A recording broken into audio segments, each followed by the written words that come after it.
Hello, everyone, and welcome to the EU Renew webinar series on Europe and the world. I am Carrie Otterburn of the Leuven Center for Global Governance Studies, and I will be your host and moderator. Today, we are joined by Professor Dr. Amitav Acharya to present his new book, The Once and Future World Order: Why Global Civilization Will Survive the Decline of the West, published this year by Basic Books. Amitav Acharya is the UNESCO Chair in Transnational Challenges and Governance and Distinguished Professor at the School of International Service of American University in Washington, D.C. In addition to the book that is the topic of today's discussion, he is also the author of quite a number of books, including The Making of Global International Relations, published with Barry Buzan by Cambridge University Press in 2019, Constructing Global Order, also published by Cambridge in 2018, The End of American World Order by Polity in 2014, and The Making of Southeast Asia by Cornell University Press in 2013, and Whose Ideas Matter, also by Cornell in 2009. Also joining us today as expert discussant is Dr. Benjamin Martil. Benjamin is Senior Lecturer in Politics and International Relations and Associate Director of the Europa Institute at the University of Edinburgh. His research examines the politics of foreign policy with a focus on Brexit and European security. Benjamin is co-editor of the Review of International Studies and co-editor of the Routledge Oasis book series on contemporary European politics. We will begin today's webinar with a presentation by Amitav on the book of approximately 30 minutes, and then we'll turn to Benjamin to kick off the discussion by offering some reflections and asking some questions, and Amitav will first have an opportunity to respond before we turn to questions from you, the audience. So feel free to send questions for the speaker at any point during the webinar using the webinar Q&A function at the bottom of the Zoom window. You just have to click that little Q&A button, type in your question, and I'll be able to collect that to share with the authors during the audience Q&A portion following the presentations. Before we begin, just a few words about the EU-Renew project, which is wrapping up actually in a couple of short months. The EU Research and Education Network on Europe and the World, or EU-Renew, is an Erasmus Chamonix network that has brought together 19 higher education institutions from Europe, Asia, Africa, and the Americas, with the goal of improving knowledge and enhancing debate on the EU's role in an ever-changing world. On behalf of EU-Renew, I would like to thank Amitav and Benjamin very much for joining us today, and it is now my great pleasure to pass the floor to Amitav. You have the floor.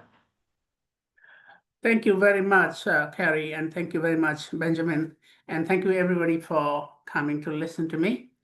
It's morning in Washington, and the picture you see behind screenshot is actually not at this moment of time, but usually this is the view I would get if I get up early in the morning at sunrise. So otherwise I'll be talking from my kitchen or my study room, which is kind of boring. So this is a great opportunity for me to share some of the key points of this new book, The Once and Future World Order. Came out in April this year, and both in hardback in New York and paperback in UK. Because of the lack of time, I will try to give only the key points. I will hopefully try not to speak too fast, and because there's a lot of grounds to cover, and it's a 5,000 years of history of world order, covering all the civilizations, or major civilizations, and regions over 5,000 years. So there's a lot of stuff in there that I won't be able to cover, but I'm hoping that I will whet your appetite to actually go and buy the book or get it from the library, and then you can make more sense of what I'm talking about. But let me start. This is an academic audience mostly, so it depends on, this book is not an academic book per se. It can be used by academics, but it has kind of the multiple audiences. So a key audience is actually the younger generation, especially students. I wrote this book as a series of, initially as a series of lectures to my first year undergraduate students, a course called Civilizations and World Order. And so that is the kind of audience, students who have just entered the university and are trying to make sense of international relations and world order. Most of them I teach in Washington, D.C., in the United States. Most of my students are American, although there are a few foreigners, but they kind of come to the university with a very different understanding of history of international relations or history generally. And I started teaching this course, and initially I was very struck by the fact that how little interest or knowledge they've had before they come to the university in other civilizations or non-Western civilizations, to put it broadly. Of course, they do know something about it. I mean, history courses, even in the United States, do cover, well, they certainly cover Europe. Sometimes they cover China, Africa, and India, but very little really. And of course, the Americas, the pre-Columbian Americas or the Islamic world. And when they actually do get some idea, it's very skewed, not necessarily anti this, anti that, but they really don't recognize the contributions of these civilizations. In some ways, there is actually an interest in learning about these civilizations as kind of exotic places. People can travel, students go on a field trip, study trips, and also they're well-meaning students. I mean, I haven't seen many students who think they're kind of ethnocentric or racist in that way. No, not that. It's just that they don't see them as contributors to world order. They see them as kind of either victims in the best well-meaning sense. They do recognize the impact of European colonialism or Western dominance, but they really know that apart from being victims, these civilizations all around the world are actually makers and contributors of world order. And that's the reason why I address them, this book, to this audience first and foremost. But the second audience will be, of course, the policymaking audience. And the policymaking audience, of course, there's a great debate going on about the end of the Western world order, or liberal international order, whatever you call it, and what comes next. And that debate is also something that stimulated me to write this book.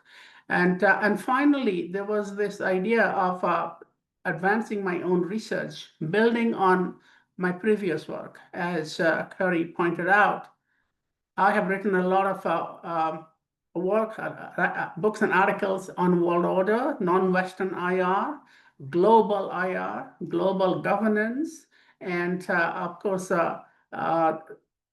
over the years, and I focus on also Southeast Asia as one of my area specializations.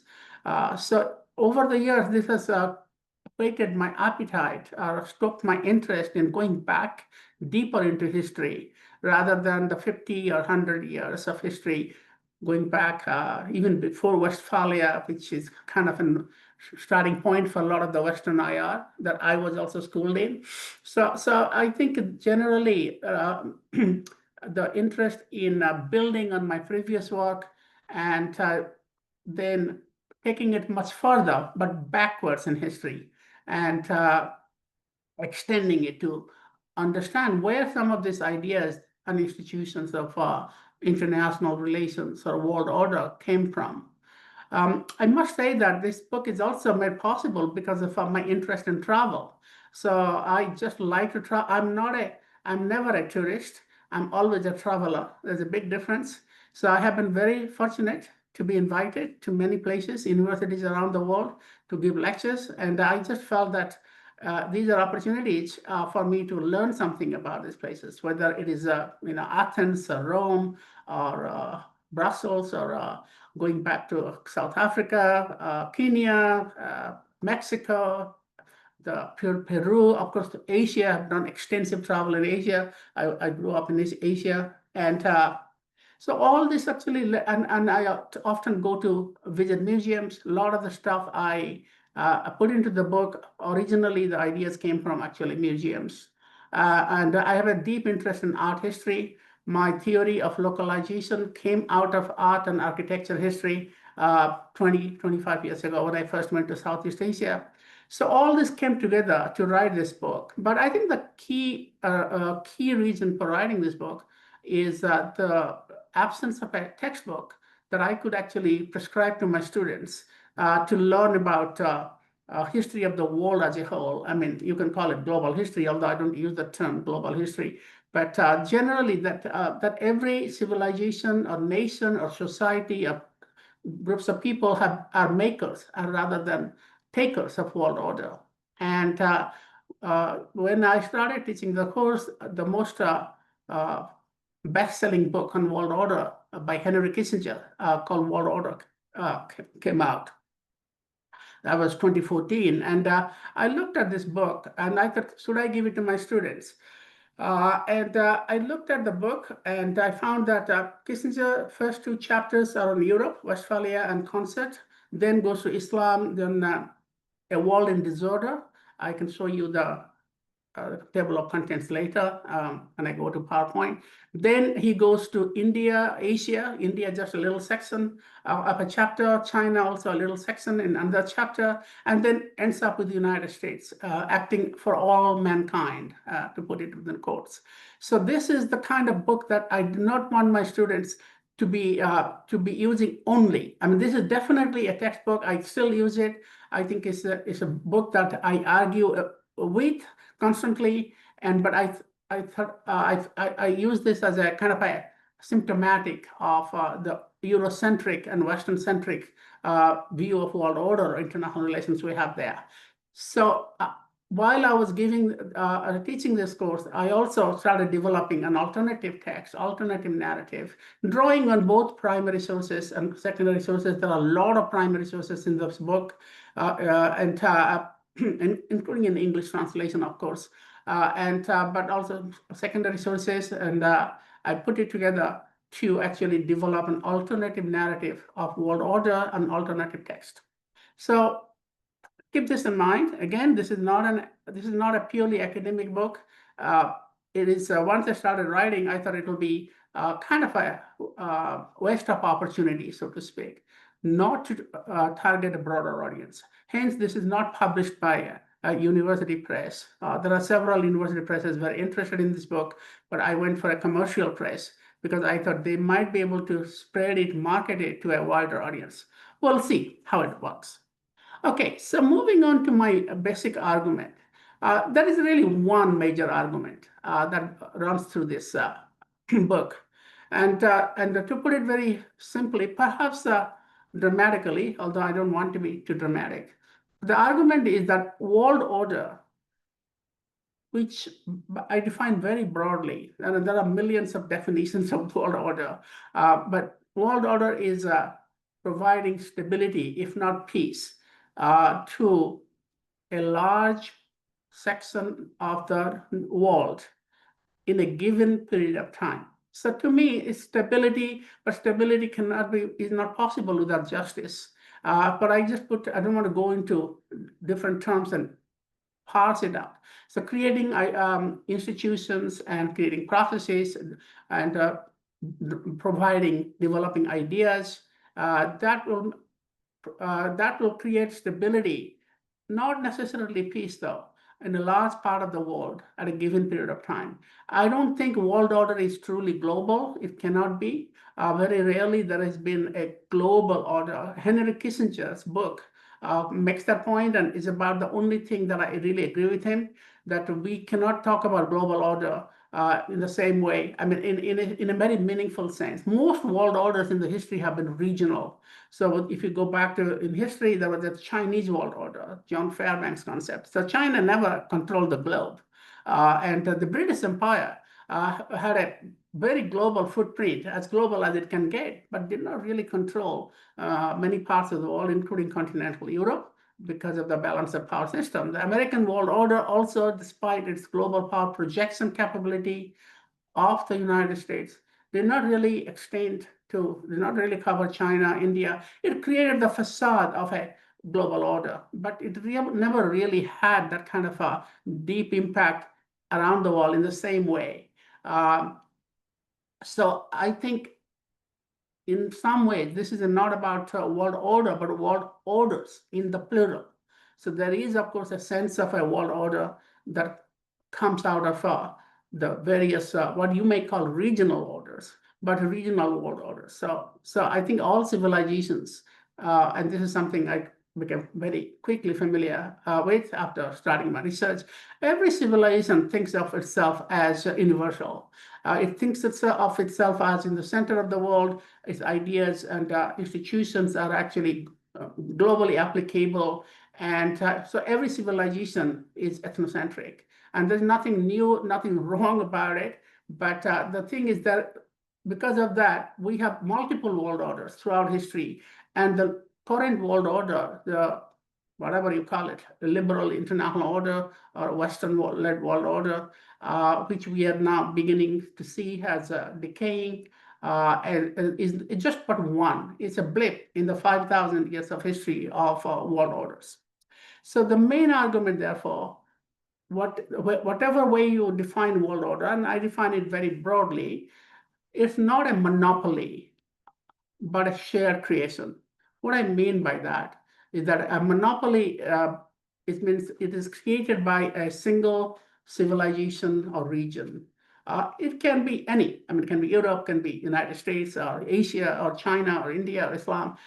No single civilization has created the current world order that we have today. Historically, there have been multiple world orders. So when you talk about a world order of the contemporary period, going back to the 80 years or 100 years or 200 years, it has the contribution of many civilizations. So world order is not a monopoly, but a shared creation. But let me just tell you what I mean by shared creation. Shared creation is not just a fancy, nice sounding word. What it means is that many of the ideas and institutions or processes of world order have been created in multiple locations around the world. And they have been created or developed either independently by societies or civilizations or nations or regions, or through diffusion. Now, the two broad processes, independent parallel creation in different points of time of the same or at least similar institutions, similar if not the same institutions. And creation and diffusion from one civilization to another, leading to the spread of some of their ideas and creating some sort of a broad, if not total similarity, there's no such thing as total uniformity, but broad similarities across regions and similar civilizations. And what are these ideas and institutions? There are many, but I'm only going to talk about, well, today's lecture, only a few. So I think the idea, and I take these institutions and ideas very broadly. So I use the term independence of states, the idea that states should be independent of each other and not be part of an empire, which is the basic principle behind contemporary international system. But also empire. Empires have been very important to the making of world order. And empires existed until recently, and still we live in the legacy of empires. I mean, most of us are living in places that are created by empires. And so empire has been really important to world order. And there have been some in between, like suzerain states, the tributary systems, like what we associate with China or even Rome or other civilizations as well. But I think that's one what I call foundational, not fundamental institutions. That's the English school term that has a different meaning. I call them foundational political structures. Similarly, foundational institutions and ideas. For example, you can call about humanitarian values, the idea of just war. I'll give you probably an example if I have time, that during a war, civilians should not be harmed, or non-combatants, soldiers, combatants who have given up their arms and surrendered should not be harmed. How to control, limit the extent of violence in the war, the kind of things we have in Geneva Conventions.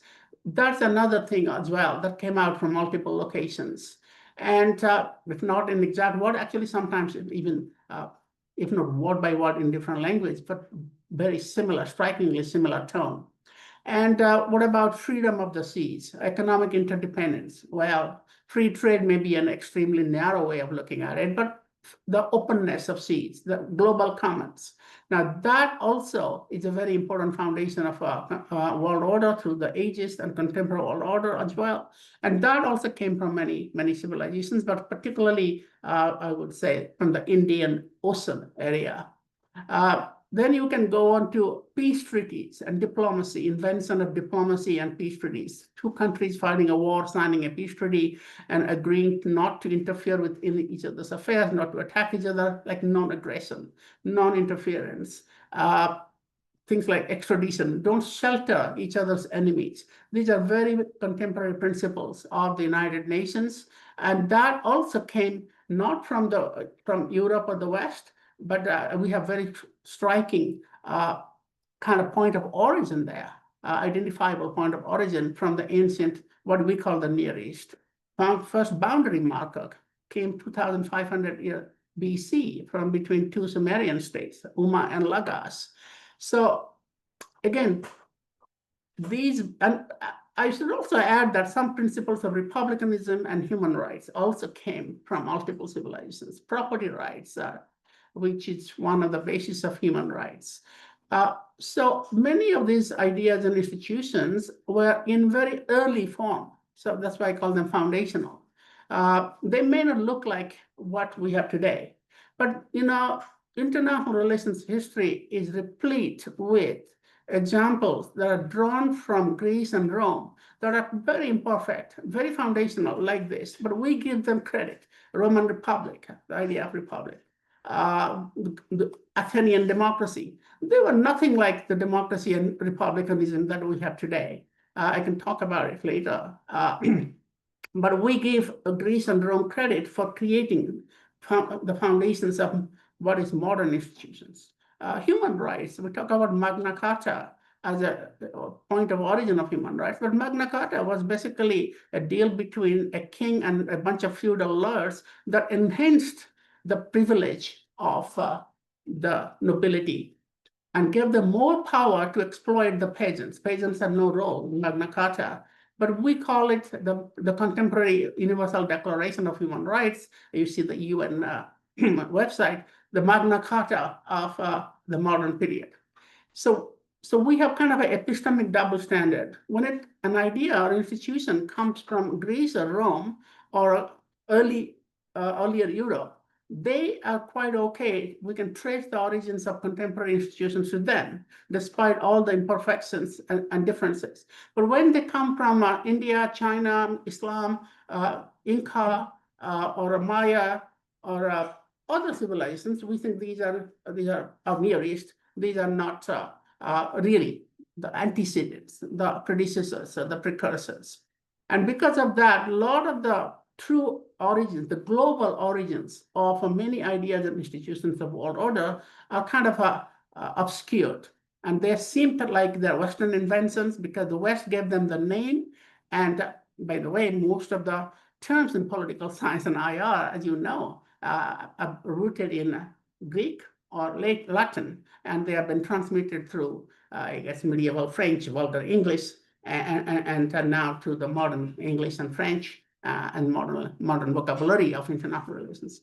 But we don't have anything comparable, nothing remotely comparable from ideas and institutions. We may make similar claims and similar, would be similar in the way they regulate human behavior or behavior of states in Chinese or Sanskrit or Arabic. That actually gets into the international relations vocabulary. But that doesn't mean they don't exist. So language is part of the problem, but I think our reluctance to recognize that non-Western, broadly speaking, because I know West versus non-West is very problematic, but the civilizations that are broadly considered as non-European, non-Western, were actually the idea that they could have actually contributed to this, they could have contributed to the makings of these ideas and institutions, sometimes in very imperfect form, like Athenian democracy, a Roman Republic, but sometimes actually in more developed forms than what we have today, like ancient India's just war principles are actually much more advanced than Geneva Conventions in many ways. But we don't really recognize that. So that's the argument of the book, that when you talk about shared creation, many of these institutions and ideas emerged in parallel, but sometimes independently in multiple places. Not all of them, but I think this is shared because they are contributed by not just one, but by several. And sometimes you'll find similarities, if not sameness. And then sometimes they spread through diffusion. And there have been plenty of examples of diffusion from, say, ancient Egypt, Sumer to ancient Greece, and ancient Greece to Islamic world, India and Greece and Islamic diffusion from Islam to Europe, from China to the rest of the world, India to China. The book is replete with examples of diffusion. But I want to warn you that diffusion not everything. Diffusion has become kind of a very attractive term now, that world order is created through connectivity and diffusion.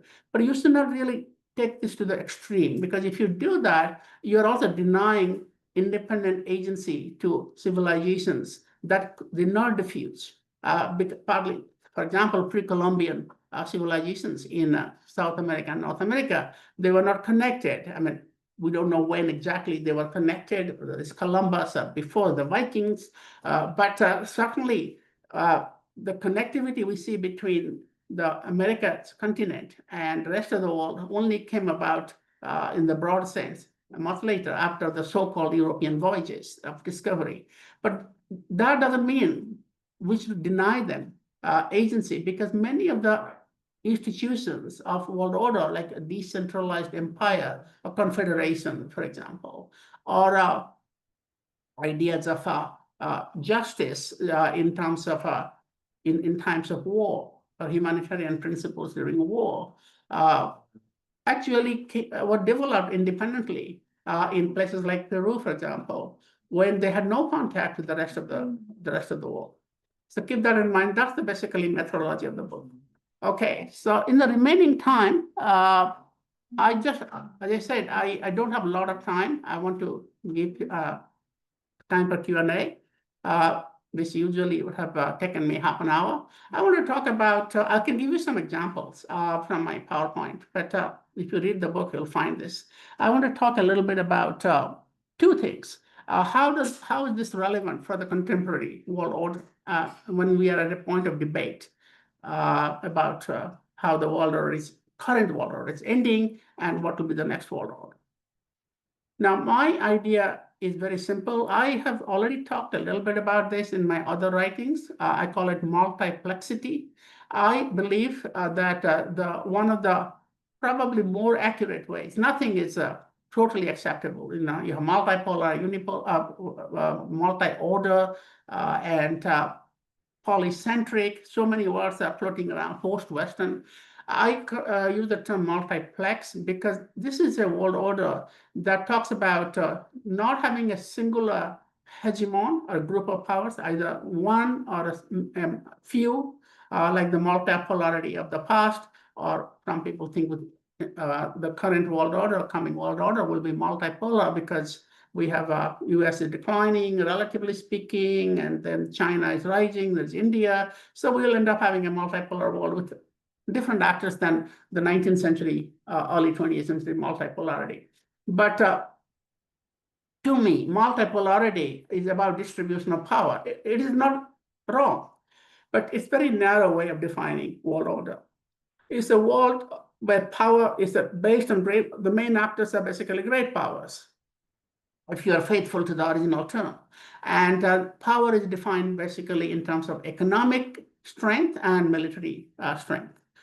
What about ideas? What about interactions? Similarly, the idea of a multi-order world, a bunch of spheres of influence. What is the connection between them?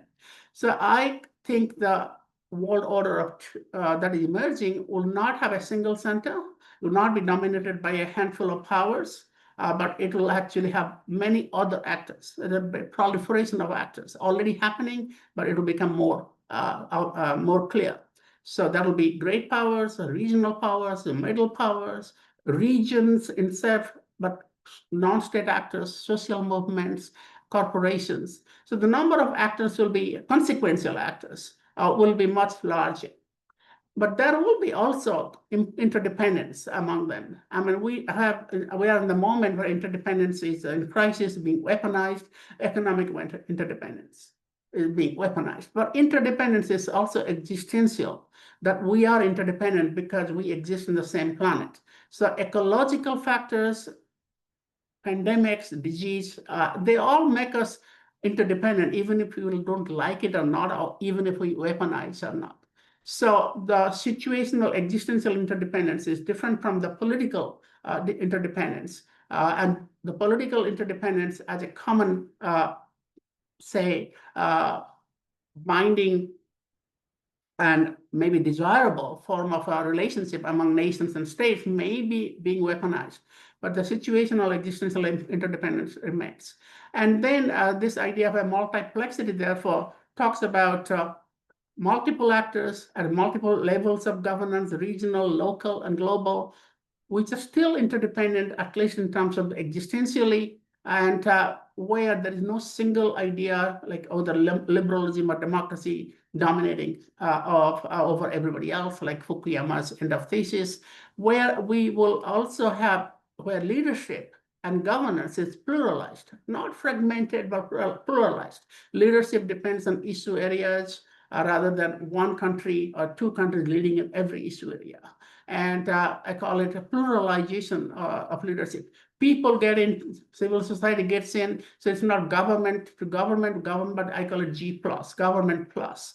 So that gives me the idea of multiplexity, which I think is a better way of, more accurate way of characterizing the coming world order, the emerging world order.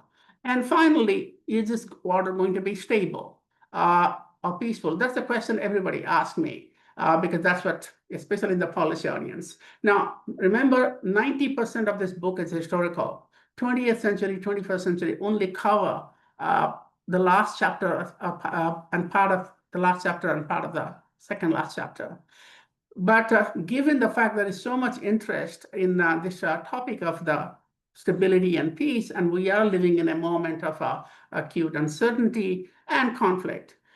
So the question that emerges, will this emerging world order, which will be also based on the decline of Western dominance. So my main point is that what is ending is Western dominance, not Western civilization. To the extent we accept even the term West, the term West and the rest, West and East, are very artificial, maybe late 19th century, 20th century terms. But even if we accept them, what is ending is the dominance of the West, or end of Western dominance. To me, that's actually a good thing. I make actually that point, which is very controversial, but I think it was something I thought about it. Not Western civilization, not ignoring Western contribution to world order, but the dominant position of the West for the last 200 or 500, depending on how you count. That's a good thing. And it's not going to create a paradise of totally peaceful world, but it might open possibilities for a more inclusive world. The idea is it will be more inclusive rather than less inclusive, because the current world order dominated by the West was not very inclusive. It was not very peaceful. It was very violent for non-Western countries.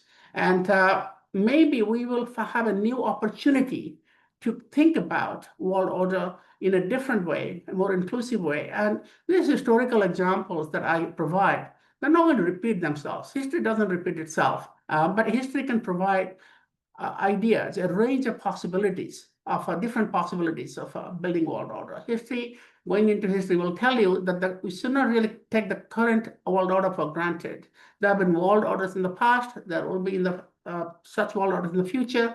Looking at history could actually help you to think more carefully, more broadly, more deeply about what academics like us, who actually can teach, policymakers who are in designing new ideas, institutions, responding to the crisis of existing ones, what they can actually learn from it. All right, I'm going to stop here because I'm past my 30 minutes. I do have a lot of slides, but I hope you can read them, read the book. You'll find the examples for all these things that I talked about. If there is a few minutes left, I will talk about it. but also them. But I have given some lectures that are on the internet. I just gave one in my own university. You can probably access them and see those slides. Thank you very much. Thank you so much. I think you did succeed in whetting our appetites about the book, as you mentioned, as a goal for the talk. I know I, for one, will have to pick it up myself. So thank you so much for this really interesting overview. And I'm going to turn over to our discussant, Benjamin, to offer a few reflections and comments, and then we'll come back to you, Amitav. Over to you, Ben. Sure. Wonderful. Well, thanks very much for the invitation, and thank you for the book, which I very much enjoyed. I've just realized my book actually looks very different to the one in your background. Right. So what happened is that's the British edition. Okay. And the international edition. The American edition is what you have on the screen. Yeah. So hopefully similar enough, or this discussion is going to Exactly come off the rails same. fairly quickly. Okay. Exactly Fantastic. the same, cheaper, because it's paperback. I don't know whether you have the hardback or paperback, but it's a hardback. Wonderful. Okay, thanks for the context. And just to say, I learned a huge amount from this book. And there's so many examples in there and things that I hadn't discovered before. And I realize it's a very difficult thing to say as a discussant because it almost rules you out as the kind of informed discussant. But I just wanted to make very clear just how much I learned from this particular volume. So what I'm going to do in the time I have, firstly, I'd like to say, just summarize what I thought the main kind of contributions that the book makes to IR.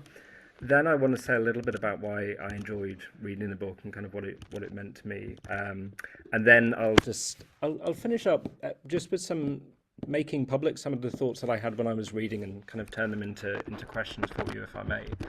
So in terms of the significant contributions of the book, I think for me it was kind of sixfold, right? And there's a lot going on here. It was this depiction of the earlier genesis of principles and ideas that are sort of incorrectly associated with the West, as you say. This story of the co-creation of international order and the debt owed to international orders and world orders outside of the West throughout history. Third, the contextualization of these principles. And I thought what I really picked up was the political context as well in these declarations of kind of principles and orders. And in some cases they're very functional. In some cases they're borrowed. In other cases they really emerge to kind of legitimize the rule of a particular individual. And I thought that was really nice because it actually helps us to apply that kind of lesson to our own times as well, and to look back and see these kind of dynamics going on. The fourth, of course, which you taught really well, the role of Western violence in disrupting some of these existing patterns and the specific impact of colonialism that you chart alongside the kind of killer apps thesis from Ferguson. The fifth contribution I sort of drew out of it was this, related to this, which is the kind of the apologists of empire, I suppose, right? The Western narration of the uniqueness of its own world order and how this feeds into representations dominant in culture and in academia. And then finally, which I found super interesting, was this restatement of the multiplex thesis, right? And what differentiates it from multipolarity and from other kind of contexts. So firstly, before I go to the questions, why I loved reading this book, I think the book offers a really timely and important contribution for rethinking the simplistic narrative about the decline of the so-called West and the impact that will have. I think it's a particularly timely moment as well, because I think especially since the Russian invasion of Ukraine, I think there's been, and perhaps linked to the rise of populist and insurgent actors, I think there's been, as I see it, a kind of resurgence in this need to defend the West kind of mentality. And I think that's something which we haven't necessarily reflected on enough. I'm thinking particularly of EU studies, but I think it's going to be a much kind of broader story. And I think, in a way, this isn't just a response to the rise of the rest thesis. I see this as linking into much more kind of contemporary debates about sort of defending the West. So I think it's a very timely contribution. The coverage of the volume is incredibly comprehensive.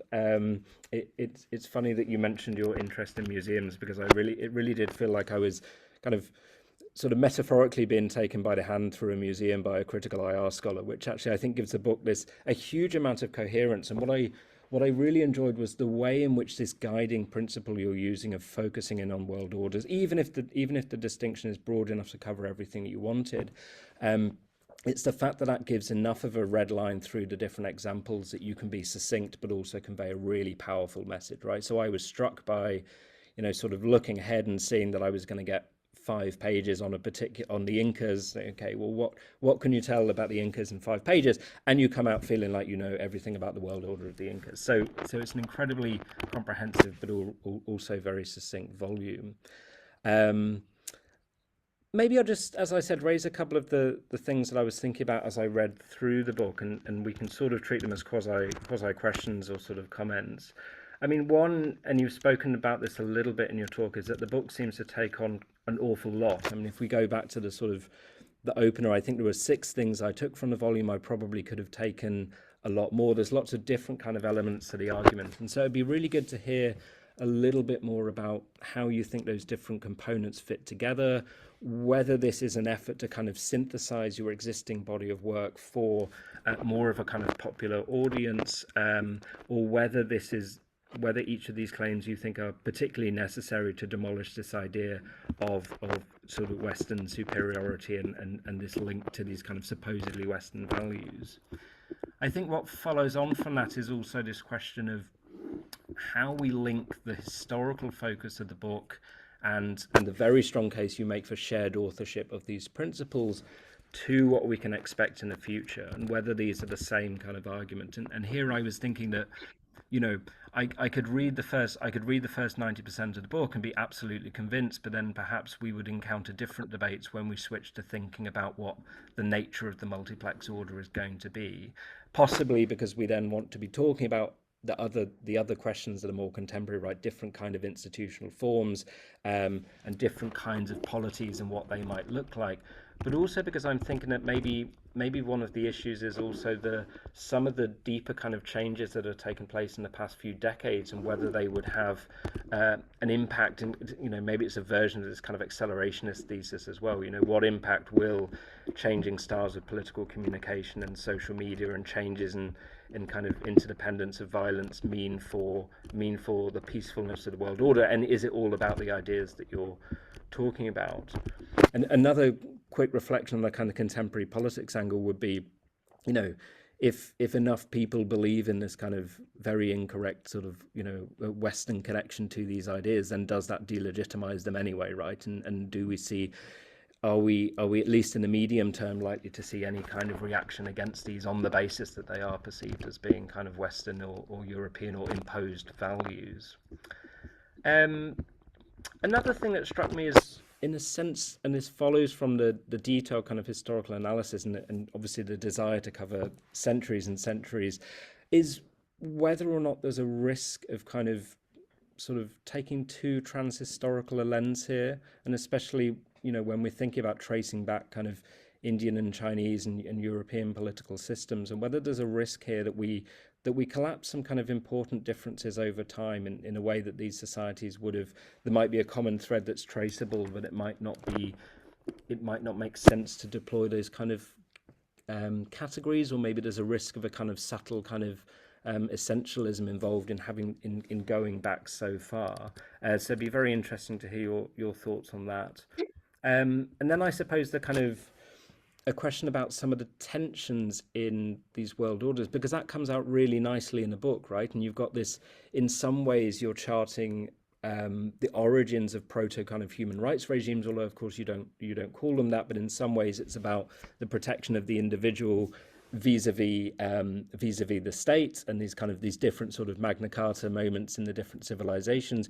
In other cases it's much more about the maintenance of things that look like proto-sovereign equality. And I suppose some of the tensions that come out of that, and you chart that when you talk about responsible sovereignty, R2P, how do they feature in the argument? I mean, it seems to me that there's a kind of lengthy history going back there of tension between what we might call pluralism and solidarism, what we might call these different versions of clearly not liberalism, but different kind of progressive tendencies, and the risk that they kind of cut up against each other.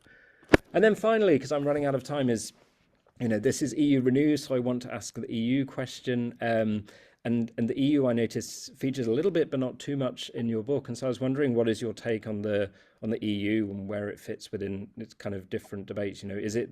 Is the EU a distinct kind of political order? Is the EU this kind of narrative that allows European nations to escape from the guilt of their colonial activities in the past, or is the EU simply a kind of adjunct of the broader West in your view? So thank you very much for the book. Very much enjoyed reading it, and really nice to hear your thoughts and the context on this. Thank you so much. Benjamin, can I ask you to repeat slightly the very first question? I mean, I got the rest of it well, but the first question I did not completely get it, and maybe I should start with that. So yeah, sure, with pleasure. It was essentially just saying, given how much is going on in the book, it'd be really great to hear whether this was an effort to synthesize previous instances of your research, or whether it was actually these are the logical steps that you think are necessary to undertake in order to, reach that point about Western duplicity and yeah. Well, can I answer, Carrie, now some of this advice? Absolutely. I mean, we don't have time for all of them, but I think that's a very thoughtful, very rich set of comments, and I honestly won't have time to go into all of them, but I really take note of that. So let me just try to address maybe one or two, and starting with the synthesis question, maybe the EU question also, since you are a EU-sponsored program. I'm a big admirer of EU. I don't like the direction it is taking, but I do retain my basic admiration for the European Union as an experiment in cooperation. So in terms of, yes, it is an attempt to synthesize my previous writing, but at the same time, it's an attempt to go back much further than I have ever done in any of my books. I have written some articles recently on civilizations while I was writing on this book, but this kind of broad, in-depth, deep historical look back is the first time. But it did require synthesis. It's multidisciplinary, so a lot of it is history. And as you can tell from my previous writings, I am not a historian. But I think this sort of history of the world order, it's not a book on history. It's a book about the history of world order. And that's, our field in some ways. I mean, political science and international relations. So this is a synthetic book, and how it hangs together, that took me a long time to figure out, and I'm not sure I got it out. Initially, I thought of writing a book that's not divided into civilizations, but into time zones. So what is the origin, like, the foundations, and then the expansion of the foundations, and then the dominance of the West coming in. So each chapter will cover a particular moment of history. But then I found that no period of history is homogeneous enough to actually to be termed or compressed into one type of characterization.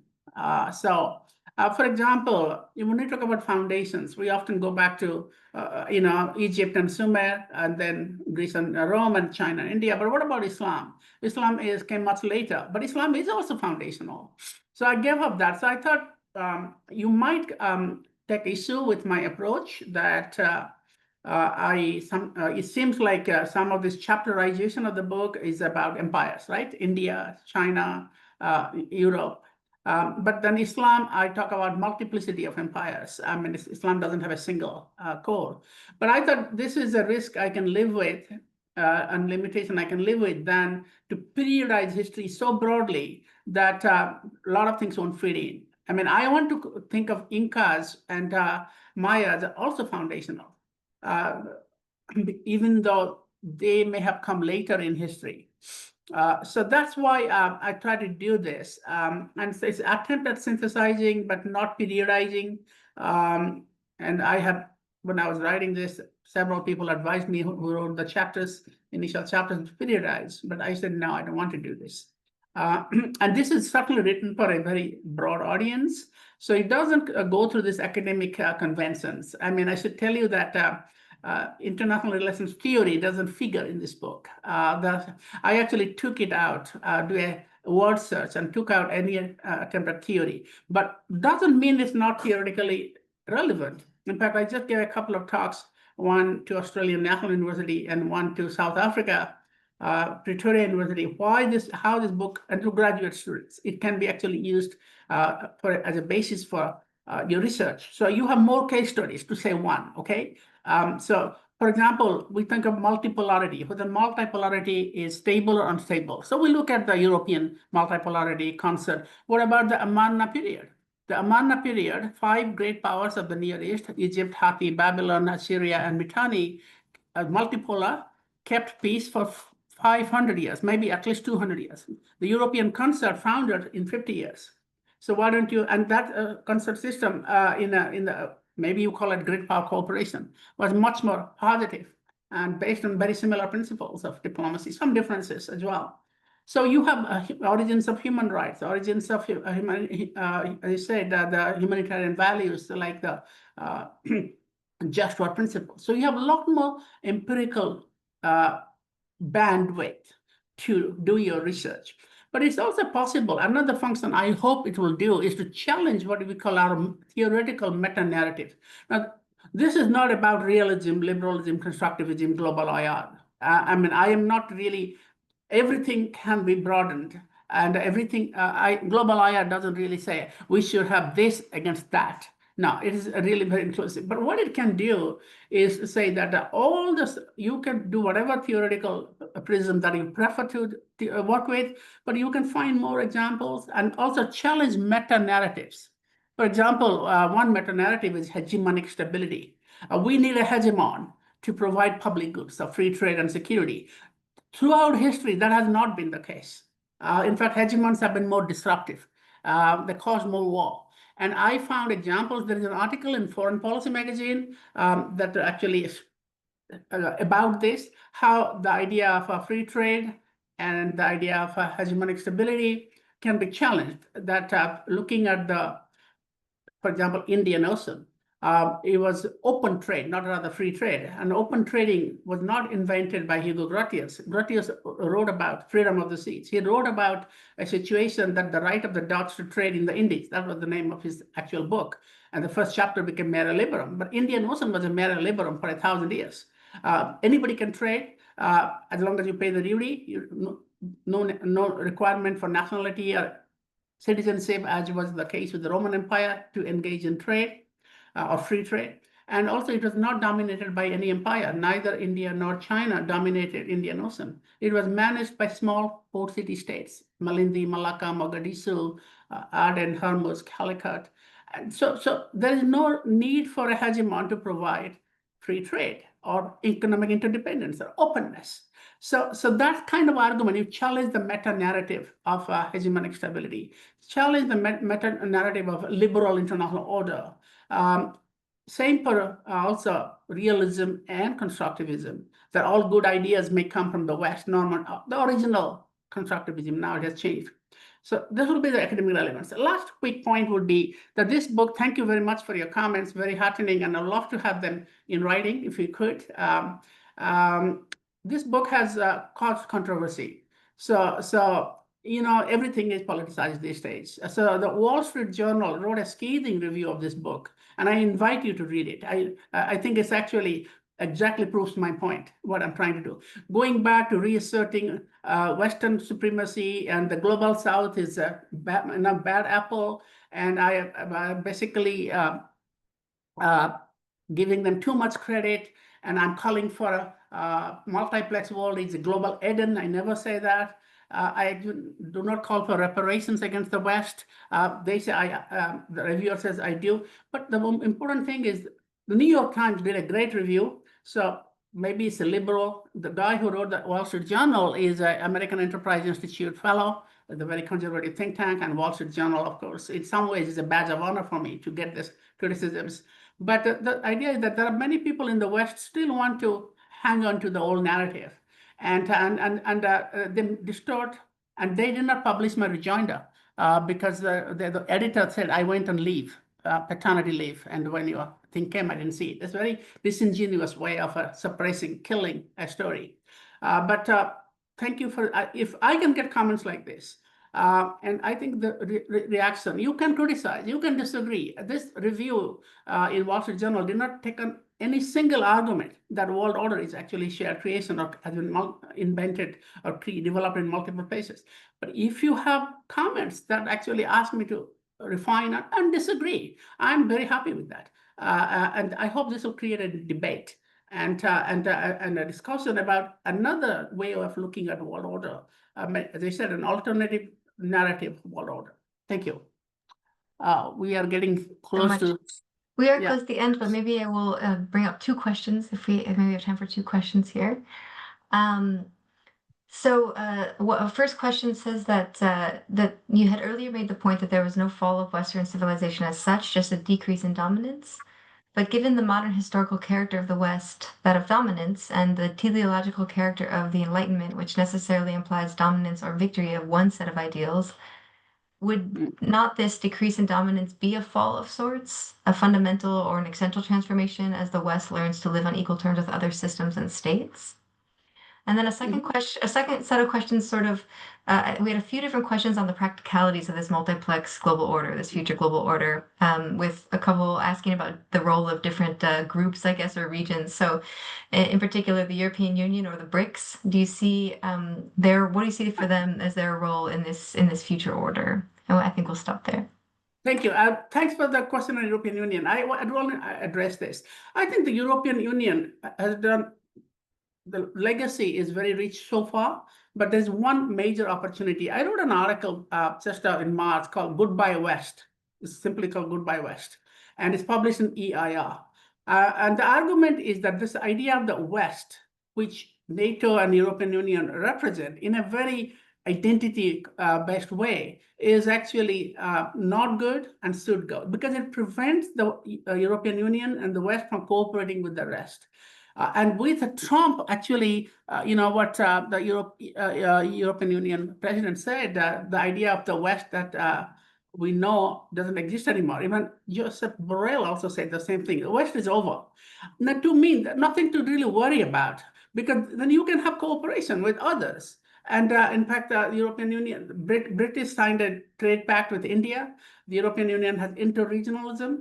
And instead of groveling to the same superpower, calling him daddy, which is absolutely ridiculous, what NATO Secretary General did, it's an opportunity to expand interregionalism. I'm not saying it's all easy. You need resources, but you need protection. But I think European Union could do it. So it's the time to real soul searching. The United States might change. We might have a more, humane leadership, a regime there. But I think this is an opportunity to, I don't want to use the term global south, but broadening European Union's global footprint, even if not providing always money. European Union does wonderful things. It's a major provider of funds to about 10 peacekeeping missions that are led by Africans today. And the European Union, until recently, was the largest provider of development assistance in the world, not the United States.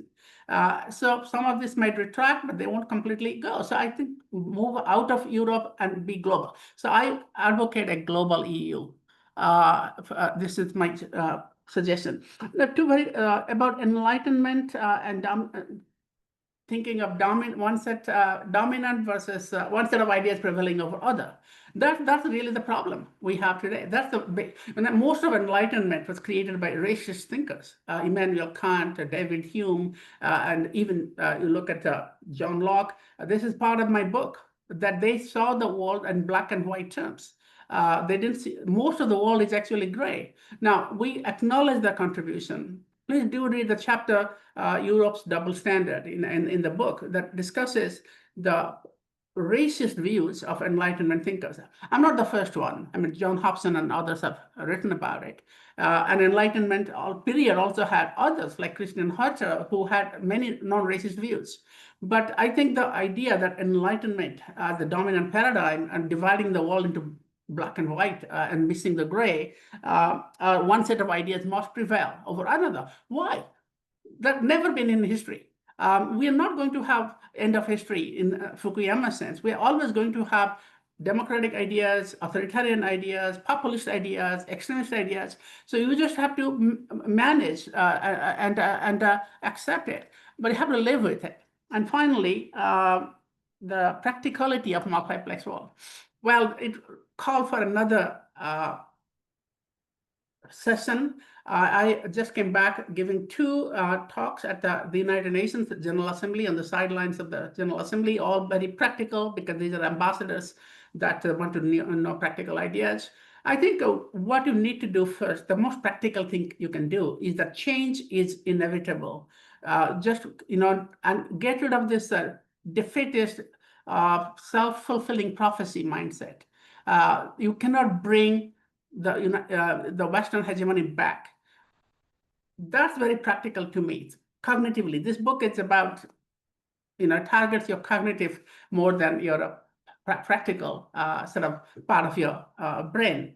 But at the same time, there are things can you do. I gave you one example. The European Union, which leads the world in many sort of regulations, environment and climate, now should not be looking back into the relationship that it forged through the idea of the West, but actually develop a global partnerships. And similarly, you could now think of a new ways of promoting human rights, not through coercion, the boomerang way, but in a more, I call it the Banyan way, and part of this is mentioned. Lot more participation of local actors. You can do that. You can also, I think the most important thing I do, and we'll stop here, the most important thing we can do, we are academics, right? We are not going to change the world in policy making. Maybe some of us will become policymakers. We can change the thinking about the world, and we can influence the world, not brainwash people, but having such textbooks available, alternative narratives available, we can think that the optimism, if there is any, that many civilizations have been creators of ideas and institutions of the world order. Some of the more humanitarian ideas, for example. They also have been bad. No civilization is purely this or that. They all have attraction and ugliness, and the book discusses that. But I think the fact that many of these institutions and ideas can come from multiple civilizations, we should actually have shared ownership. And this is the very last point. Talk about liberalism. Actually, a lot of the things I talk about can fit into liberalism, right? But liberals will never accept that liberalism came anywhere but from Europe, but from Woodrow Wilson, but from Franklin Roosevelt. So when liberalism actually said we actually have global foundations, and not all the elements of global liberalism are actually from the West, then they will be much more legitimate and more attractive. And I have told this to my friends like John Eikenberry. When you write a book that says the liberal international order has multiple global roots, and he's beginning to actually orient towards that, then I would certainly support it. But if you say it's a Western created Roosevelt and Wilson and Kant and Hugo Grotius, and everybody should just follow, that's not reality. That's not history for me. Thank you so much. This has really been a fascinating discussion, and I think extremely vibrant, and a really perfect ending to the eRenew webinar series. This was actually the final webinar in the series. So I really thank you for taking part in this today and for presenting this absolutely fascinating book and for this great discussion. Our webinar series, don't worry, will continue under a different name in a couple of months. So you can check out the Lewin Center for Global Governance Studies. And we will be obviously continuing this. We've been 5 years in the running now. So we will continue to bring all the best new books. Can I just say that this book is available through the publisher in the UK, but probably everywhere else. But I have a discount code if anybody wants. You can send it out to them. I mean, that would be fabulous. I would gladly do that, and I think the audience will be very grateful for that as well. So thank you so much. I think that will be some nice winter reading now that the weather is getting cooler. I think that should be nice for everybody. Yeah. So thank you so very much for joining us today, and thank you to the audience for your questions and for participating. Before you go, on behalf of Michelle has asked me to say this on behalf of American University, our Transatlantic Center. Please, thank you for organizing this, and hopefully my university, American University, and our institution, School of Internal Service, and your program will continue to collaborate. Thank you very much. Yeah. Thank you. I think we will for sure. That's wonderful. And thanks to Michelle, she's in the audience. We'll see you next time. And thanks again. It's been really a pleasure. Thank you. And thank you both of you. Yeah.